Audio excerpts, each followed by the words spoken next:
भारत की यूएनएससी में स्थायी सदस्यता को चीन भी नहीं रोक पाएगा और इस भारत और चीन के बीच में इस बीच परमाणु युद्ध होने की संभावनाएं नजर आती हैं। समझते हैं सबसे पहले, देखो यूएनएससी की स्थायी सदस्यता के लिए 5 स्थायी सदस्यों की सहमति बहुत जरूरी है। एक तो यूएसए, यूके, फ्रांस है, रशिया है और चाइना है। इसका मतलब हमारे पास 4 देशों का समर्थन है। हमें यूएसए, यूके, फ्रांस और रशिया सपोर्ट करता है। नेक्स्ट नंबर पे चीन हमारा विरोध कर रहा है। अब समझते हैं कि चीन से कैसे निपटा जाएगा। तो यहां मैं 2 उदाहरणों के साथ बताऊंगा चीन से कैसे निपटा जा सकता है। पहला उदाहरण यह है कि चीन को यूएनओ से निकाल दिया गया था 1949 के अंदर।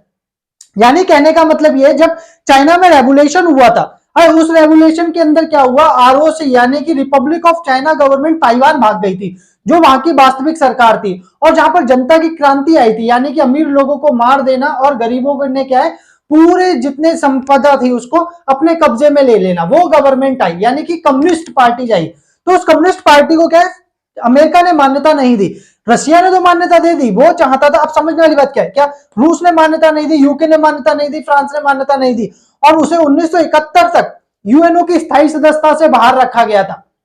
पहला उदाहरण तो यह हो गया कि इस तरीके से यूएनओ में किसी को निकाला जा सकता है। दूसरा एग्जांपल देते हैं कि किस तरीके से निपटेंगे। दूसरा, यूएनओ में 1950 में 1950 में रूस ने यूएनओ छोड़ दिया था।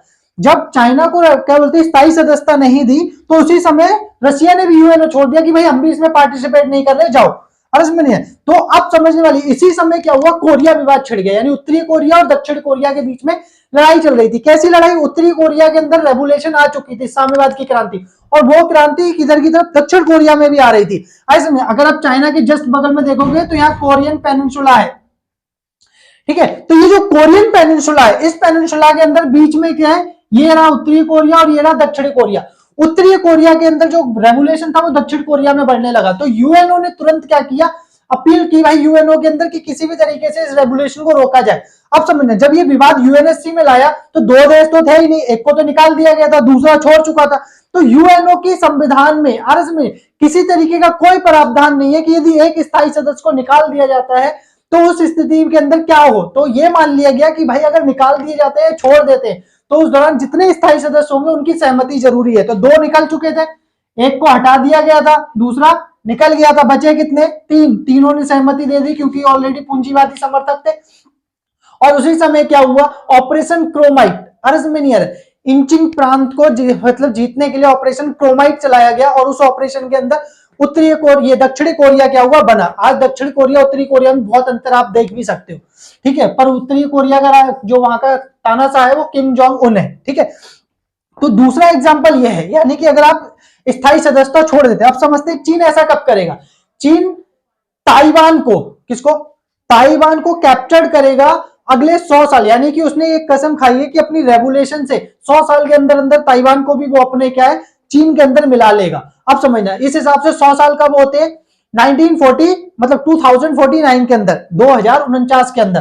तो उस स्थिति के अंदर अगर वो ताइवान को कैप्चर करता, वो इंडिया के लिए सबसे बेस्ट मौका होगा, क्योंकि उस समय क्या है चाइना को अमेरिका पूरी तरीके से क्या है अलग थलग करने की कोशिश करेगा और यूएनओ से निकालेगा। और बस उसी समय इंडिया को क्या करना चाहिए, प्रस्ताव के लिए अपील करनी चाहिए। और ये 4 देश तो उसका समर्थन बड़े पैमाने पर कर ही रहे होंगे अर्ज में। तो उस समय क्या एक तनाव स्थिति क्रिएट हो जाएगी, क्योंकि 1949 से पहले, वो 2049 से पहले भारत भी क्या है विश्व की दूसरी और तीसरी सबसे बड़ी क्या होगा, शक्ति होगा। यानी कि जस्ट रशिया, चाइना और वो सॉरी चाइना, इंडिया और अमेरिका के बीच में कोई खास अंतर नहीं रहने वाला है तब तक। तो इसका एक बहुत बड़ा हमें फायदा क्या हो जाएगा कि हमें स्थायी सदस्यता के उस समय चांसेस मिलेंगे। क्यों, क्योंकि पूरा विश्व चाह रहा होगा उस समय, क्योंकि चाइना बहुत आक्रामक तरीके से बाहर निकल कर आएगा। देखो अमेरिका ने जो अपना वर्चस्व अपनाया तो वहां लोकतंत्र था, वहां जनता रोकती थी, चाइना को कोई रोक नहीं पाएगा। तो चाइना पे ज्यादातर लोग इंडिया पे भरोसा करेंगे कि इंडिया क्या करेगा, हमें रोकेगा। इस मतलब इंडिया चाइना को रोकेगा, जिसकी वजह से फायदा ये होगा मोस्ट ऑफ कंट्री इंडिया को क्या है सपोर्ट करेंगी। तो मोस्ट ऑफ लोग हमारा विरोध नहीं करेंगे। रशिया भी नहीं चाहता कि चाइना क्या है बड़ी तेजी से एशिया में क्या करे, एग्रेसिव हो। उसे वो चाहता है कि देखो बहुध्रुवीय विश्व का सपना देखते हैं, यानी कि मल्टीपोलर वर्ल्ड। तो इस स्थिति के अंदर क्या होगा, ताइवान पे जैसे कैप्चर करेगा उसे निकाला जाएगा और इंडिया क्या करेगा उस समय अपील करेगा और उसे स्थायी सदस्यता मिलेगी। ये एक सबसे बेस्ट मौका रहेगा जब इंडिया को यूएनएससी की स्थायी सदस्यता मिल सकती है। अब दूसरा एक और चांस देखते हैं कि ऐसा भी हो सकता है। ऐसा कब, जब चाइना और इंडिया दोनों ही ये देखें कि यार इंडिया किसी हालत में कम नहीं है चीन से, समझे। तो उस स्थिति के अंदर अगर वर्ल्ड के अंदर तुम्हें वर्चस्व का मजा लेना है, अर्ज में यार पूरी दुनिया में अपना आधिपत्य अपनाना है और इंडिया पीछे नहीं है किसी हालत में भी, तो उस समय तुम क्या कर सकते हो, वर्ल्ड को शेयर कर सकते हो। तो चाइना भी उसके लिए क्या तैयार हो सकता है कि यार हम लड़ने से तो कोई फायदा नहीं, क्योंकि अगर अब परमाणु युद्ध पे हम डिस्कशन करें उससे पहले समझ लेते हैं, अगर ऐसी स्थिति में एक दूसरे को खत्म करने से फायदा नहीं है, तो उस स्थिति में वो यूएनए यानी कि United Nations of security council यानी इसकी परिषद के अंदर वो क्या कर सकता है, सहमति भर सकता है कि भारत को क्या स्थायी सदस्यता मिलनी चाहिए। ये दो कारण है कि आने वाले समय में स्थायी सदस्यता भारत को मिलेगी। भारत इसीलिए जानता है कि चाइना को कभी भी सहमत किया जा सकता है, अरे कभी का मतलब आने वाले समय के अंदर चाइना एक स्थिति में हाँ बोलेगा। अर्ज में ये विवाद अभी बढ़ता हुआ दिखाई दे रहा है। दूसरा जो रीजन है, अब देखो एक जो रायसीना डायलॉग है, अर्ज में नहीं है, वो नई दिल्ली में हुआ, उसमें भी क्या है एस जयशंकर साहब कह चुके हैं कि भारत का क्या है यूएनएससी के अंदर सुधार होने चाहिए और भारत को स्थायी सदस्यता मिलनी चाहिए।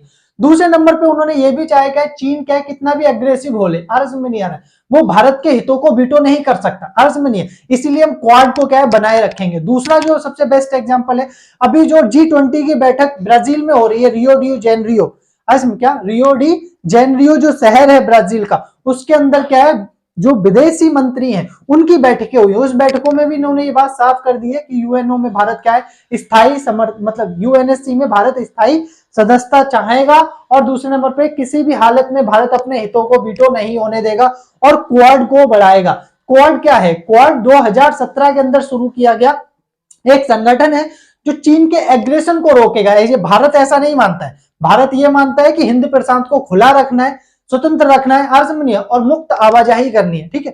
पर बाकी जो 3 देश है उनका मानना है चीन के एग्रेशन को रोकना है, जिसमें जापान हो गया, ऑस्ट्रेलिया हो गया और यूएसए हो गया और भारत, ये 4 देश है। समझते हैं सबसे ज्यादा खतरा जो है वो भारत और क्या नाम है जापान को है। ऑस्ट्रेलिया कभी भी चीन की तरफ पलट जाएगा, इसमें कोई शक नहीं है, क्योंकि ऑस्ट्रेलिया और चीन के बीच में कोई खास दुश्मनी नहीं है।